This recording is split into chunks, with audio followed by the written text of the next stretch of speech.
Hello, everybody. Welcome to the WHN broadcast. My name is Ben Calderwood. We have a special guest on the news update today. I'm really excited to welcome Dr. Jerome Adams, former United States Surgeon General and currently Executive Director of Health Equity at Purdue University in Indiana. Welcome to the channel, Dr. Adams. I'm really happy that you're here chatting with us today. Yeah, great to be with you today.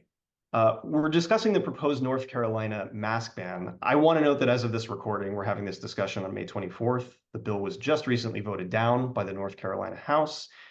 Dr. Adams, tell us a bit more about the bill as it was originally proposed and what the consequences would be if a bill with that kind of language ultimately became law. Well, current state law in North Carolina allows people to wear masks in public for health reasons, which was an exemption that was added during the pandemic. But the North Carolina Senate last week voted to repeal that exemption. And this vote occurred along party lines, which in and of itself is troubling. My concern, and I tweeted about this, I've talked to media outlets about this, is that we would then put people in the untenable situation of possibly being criminalized for following medical advice. We know that many people are told by their doctors to wear masks to protect themselves, whether it's from allergies or whether it's because you're someone who's getting treated for cancer or immunocompromised in some other way.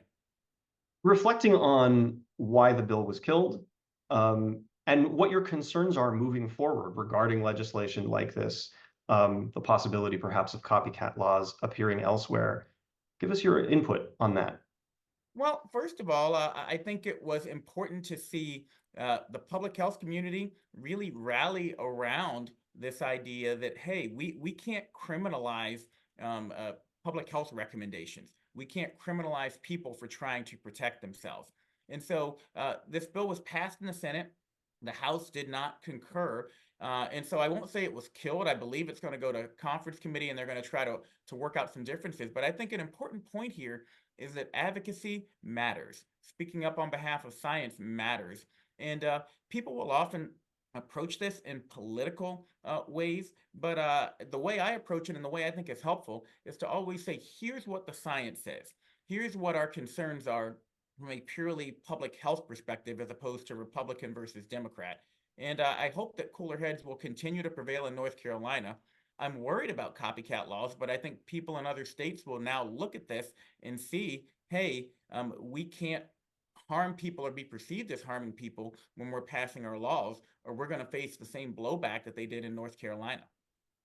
This is a topic that WHN is going to be following closely. We'll hope to do a follow-up on this topic again in the future. I want to thank Dr. Jerome Adams for joining us today on the broadcast.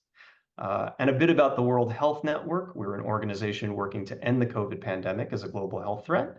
If you'd like to learn more about us, please check us out at whn.global. We hope you'll visit the website and consider participating. Thanks so much. See you next time.